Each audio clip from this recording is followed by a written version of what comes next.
She drifted in and out of sleep, becoming oblivious to the mice and rats. She didn't know how long she'd been there before she heard noises upstairs, different noises. The music had ended a long time ago, and everything was silent apart from the scratching and Tom's breathing. She thought she heard a car pull up outside.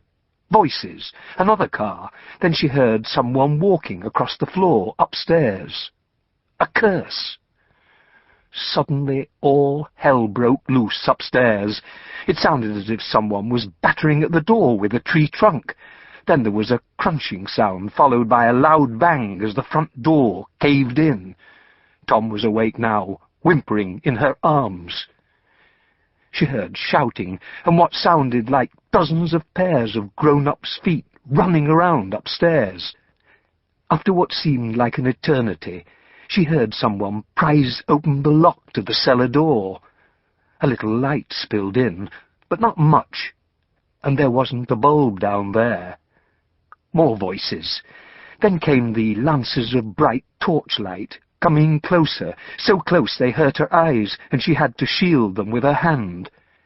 Then the beam held her, and a strange voice cried, "Oh, God! Oh, my God!"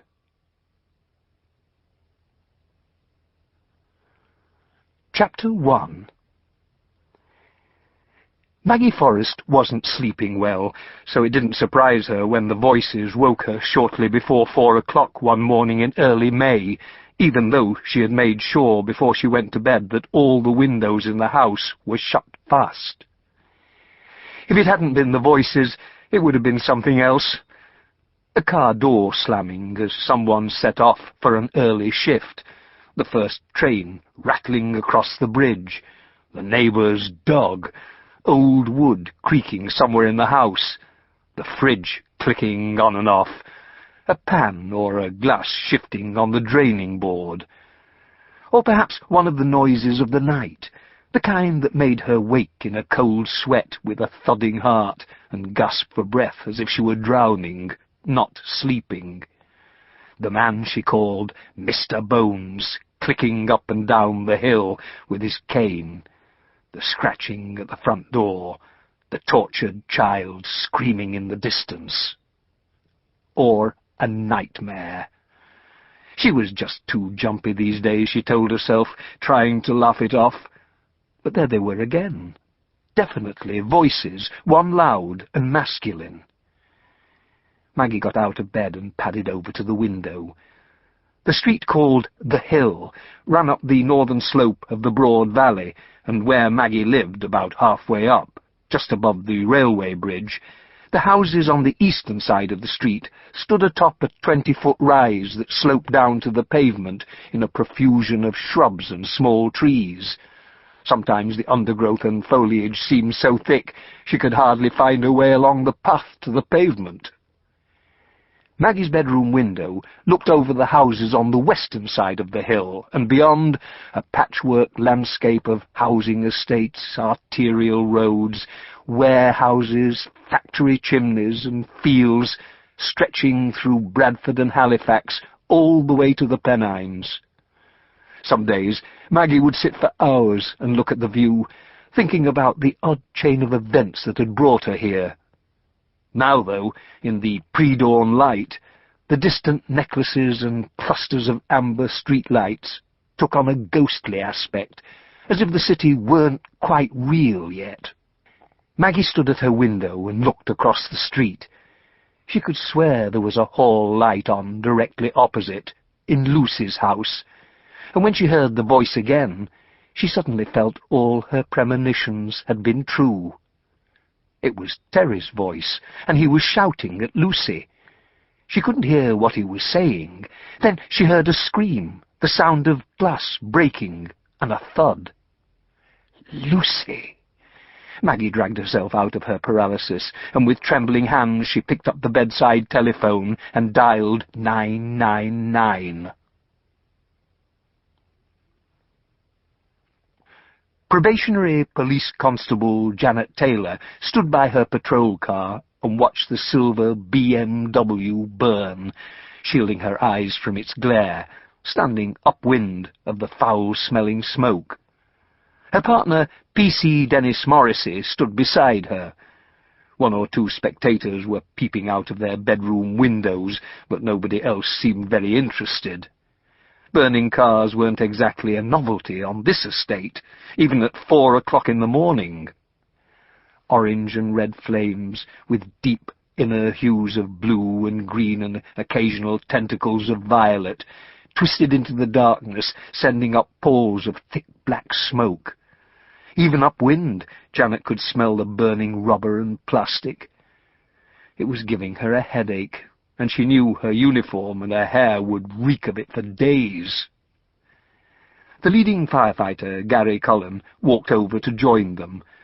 It was Dennis he spoke to, of course. He always did. They were mates. "What do you think?" "Joyriders." Dennis nodded toward the car. "We checked the number plate. Stolen from a nice middle-class residential street in Heaton Moor, Manchester, earlier this evening." "Why here, then?" "Dunno. Could be a connection, a grudge or something. Someone giving a little demonstration of his feelings. Drugs, even. But that's for the lads upstairs to work out. They're the ones paid to have brains. We're done for now. Everything safe?" "Under control." "What if there's a body in the boot?" Dennis laughed. "It'll be well done by now, won't it? Hang on a minute. That's our radio, isn't it?" Janet walked over to the car. "I'll get it," she said over her shoulder. "Control to 354. Come in, please. 354. Over." Janet picked up the radio. 354 to control. Over. "Domestic dispute reported taking place at number 35 The Hill. Repeat, 35 The Hill. Can you respond? Over." Christ, thought Janet, a bloody domestic. No copper in her right mind liked domestics, especially at this time in the morning. "Will do," she sighed, looking at her watch. "ETA 3 minutes." She called over to Dennis, who held up his hand and spoke a few more words to Gary Cullen before responding. They were both laughing when Dennis returned to the car. "Tell him that joke, did you?" Janet asked, settling behind the wheel. "Which one's that?"